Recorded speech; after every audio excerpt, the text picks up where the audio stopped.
Fala filósofo, fala filósofa, nos encontramos mais uma vez aqui hoje e hoje a gente vai falar um pouquinho sobre filosofia da arte em Immanuel Kant.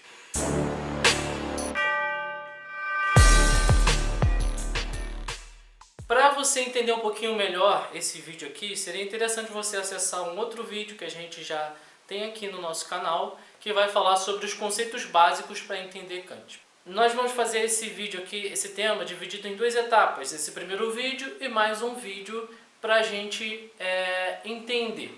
Primeiro eu já vou dar os spoilers do próximo vídeo. No próximo vídeo a gente vai descobrir que, para Kant, filosofia da arte, a experiência artística se dá em 3 pontos.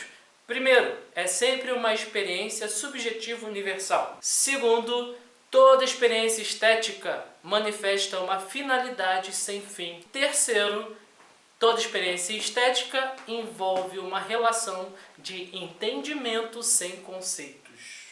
Tudo isso parece muito paradoxo, né? Então, isso é spoiler do próximo vídeo. Acesse o próximo vídeo que você vai entender melhor isso.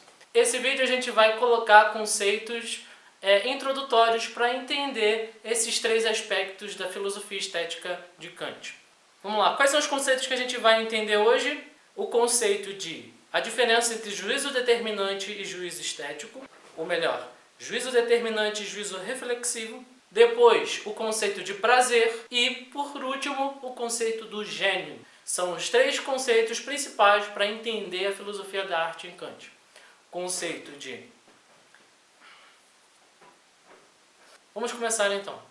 Esses temas você vai poder encontrar na obra Crítica da Faculdade de Juízo, que é uma obra em que Kant vai trabalhar o tema dos tipos de juízos e numa seção ele vai trabalhar o juízo de gosto, que é a parte onde ele vai falar de filosofia da arte. Vamos lembrar que Kant é muito importante para a filosofia. Até os filósofos posteriores a ele vão defender que depois de Kant ou você faz filosofia a favor de Kant ou contra Kant. É como se fosse um marco. Para você fazer filosofia depois de Kant, ou você precisa falar que ele está errado, ou você tem que concordar com tudo aquilo que ele falou. Vamos lá então. Juízo reflexivo. Quando Kant ele vai tratar dos tipos de juízo, ele vai falar o seguinte: existe o juízo determinante. O que é o juízo determinante? O juízo determinante é aquele próprio do conhecimento científico, que é próprio do conhecimento lógico. Ou seja, é o tipo de juízo que trabalha com conceitos. Vamos lembrar aqui que para Kant eu não posso conhecer a coisa em si, eu só posso conhecer aquilo que as coisas aparentam ser para mim, ou seja, apenas o fenômeno. E nesse sentido, o nosso entendimento, o nosso modo de pensar, eu, como sujeito cognoscente, eu entendo o mundo como? Eu pego tudo aquilo que aparece para mim, a minha mente organiza. E isso é conceituar, isso é categorizar. Então eu tenho na minha mente, na minha estrutura de sujeito cognoscente, categorias em que eu vou apreender tudo aquilo que eu vejo de fora e vou categorizar. Ah, isso aqui é uma cor, isso aqui é uma quantidade, e ali eu vou criando conceitos. A partir do momento que as coisas aparecem. Isso é o juízo determinante. O juízo determinante é o quê? Aquele que é lógico, aquele que pode ser determinado. Agora o juízo reflexivo. Então, durante esse vídeo aqui vão estar aparecendo para vocês algumas imagens. Eu gostaria de que vocês pudessem parar para analisar e pensar o que você sente em relação a essas obras de arte. Melhor, vou colocar aqui 1 minutinho e você vai assistir agora essas obras de arte com uma música de fundo. Gostaria que você pensasse um pouco o que você percebe, o que você sente com essas imagens.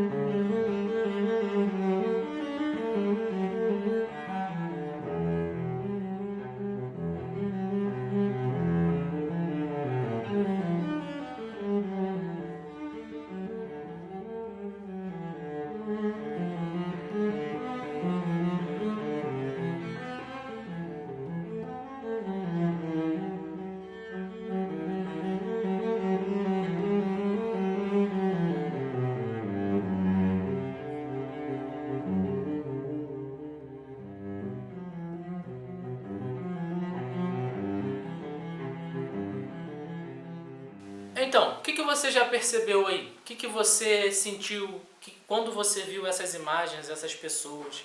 Será que isso transmitiu alguma coisa que não estava totalmente determinado, que não estava ali logicamente dito? É nesse âmbito que Kant vai propor o juízo reflexivo. O que é o juízo reflexivo? É quando diante de um objeto, aquele objeto me aparenta algo que eu não consigo determinar logicamente. E o meu entendimento começa a tentar colocar, conceituar e definir de um modo que eu não consigo. Ou seja, o juízo reflexivo é o quê?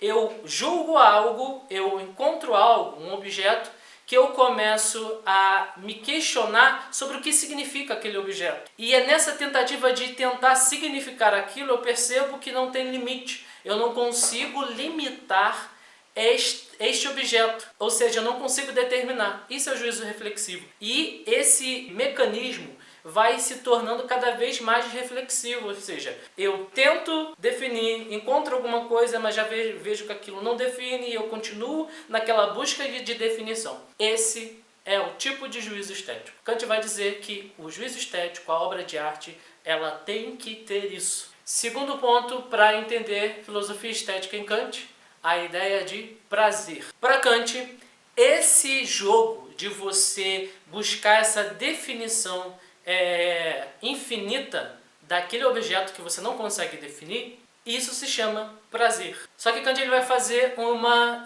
distinção, dizendo que tipo de prazer é esse. Vamos lá, primeiro para a gente entender o que é esse prazer, estou usando aqui um livro que vocês podem entender muito bem, de modo introdutório, essa filosofia estética de Kant, que é esse aqui, Estética Filosófica para o Ensino Médio. E o que é o prazer? Para Kant, o prazer ele vai ser a representação na obra dele, dessa crítica da faculdade do juízo, ele vai dizer: prazer é a representação da concordância do objeto. Então, nessa obra, Kant ele vai falar o seguinte: o prazer é a representação da concordância do objeto ou da ação com as condições subjetivas da vida. Isso a gente vai falar um pouquinho no próximo vídeo, essa questão subjetiva da arte. Mas o que é o prazer? Mais do que falar o que é, Kant ele vai falar o que não é. Esse prazer, por exemplo, não é o prazer do deleite. O que é esse deleite? Por exemplo, quando eu como um estrogonofe ou um cachorro quente, aquilo me traz um prazer sensitivo, maravilhoso? Então, não é esse tipo de prazer. Outro tipo de prazer que Kant vai falar que não é o prazer moral, ou seja, quando eu fiz uma boa ação e aquilo me trouxe uma satisfação. Prazer estético não tem nada a ver com esse tipo de prazer também. Depois também não é o prazer intelectual. O que é o prazer intelectual? Tem aquela conta difícil de matemática que eu estou há muito tempo tentando, eu gosto muito de matemática, e tem muito tempo que eu não consigo, estou tentando resolver aquele problema, eu não consigo, resolvi.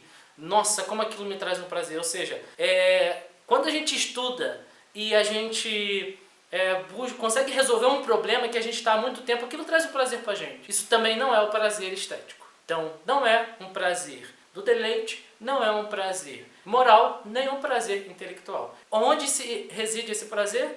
É nessa infinitude, na tentativa de conceituar algo e não conseguir. Ou seja, no juízo estético, esse prazer não tem regras. Então, no juízo estético, a lógica do nosso entendimento ela é deixada de lado. Daí vem a pergunta: já que não há regras, como que a gente pode dizer então que existem as belas artes? Já que não há regras, por que a gente tem que dizer... Por que tem certas obras que a gente pode dizer que são belas de fato e outras obras que a gente vai dizer que não são? Como que a gente pode explicar isso? Então, é pelo conceito do gênio. Quem é o gênio? Quando Kant ele vai propor não há regras, quem é que dá regra à obra? Kant ele vai dizer o seguinte: ao mesmo tempo que nas belas artes não tem como, por exemplo, fugir de certas leis anteriores na produção de uma obra, por exemplo, um grande músico, ele para ter feito uma bela música, talvez ele precisou estudar. Ele estudou partitura, estudou canto, por exemplo, um Mozart, um Bach. Ele, para poder compor aquela obra, ele tem uma técnica por detrás daquilo ali. Ele estudou, ou seja, algo determinado, algo determinante. Porém, quando eu contemplo a obra de arte, eu não tenho como limitar a minha sensação diante dessa obra, a minha apreciação, a minha contemplação a leis lógicas. Não posso. E quem é que faz isso, não no sentido de limitar, não no sentido de contemplar, mas no sentido de produzir? O gênio. Kant vai dizer que o verdadeiro artista é o gênio. E as belas obras, as belas obras, as obras de arte belas, só podem ser consideradas belas como produtos de um gênio. Então, essa figura do gênio, Kant ele vai solucionar aqui então dois problemas. Qual é? Essa figura incomum, quase abençoada, serve tanto para mostrar como uma atividade humana pode ser vista sem a representação de um fim específico e conceitualmente determinado, quanto para explicar de que maneira uma fabricação disciplinada pode aparecer-nos livre de qualquer coerções, como se fosse um produto da mera natureza. Ou seja, Kant aqui soluciona dois problemas na questão da arte. Ele vai dizer que o gênio é aquele que tem a capacidade de mostrar que um objeto ele vai se soltar dessa necessidade humana de conceituar as coisas e de determinar as coisas, como também ela vai mostrar que é possível existir algo que, mesmo que seja fabricado usando leis, por exemplo, uma música, ela precisa seguir as leis da partitura. Mesmo que ela siga leis da partitura, ela é livre de interpretação. Ela é livre como se fosse um produto da própria natureza, ou seja, ela tem a sua espontaneidade própria. Você não pode definir as leis a beleza de uma flor. Assim seria a arte também produzida pelo gênio. Ficamos por aqui, então se você gostou desse vídeo, deixa seu like e comenta aqui embaixo se ficou alguma dúvida e compartilha aí para ajudar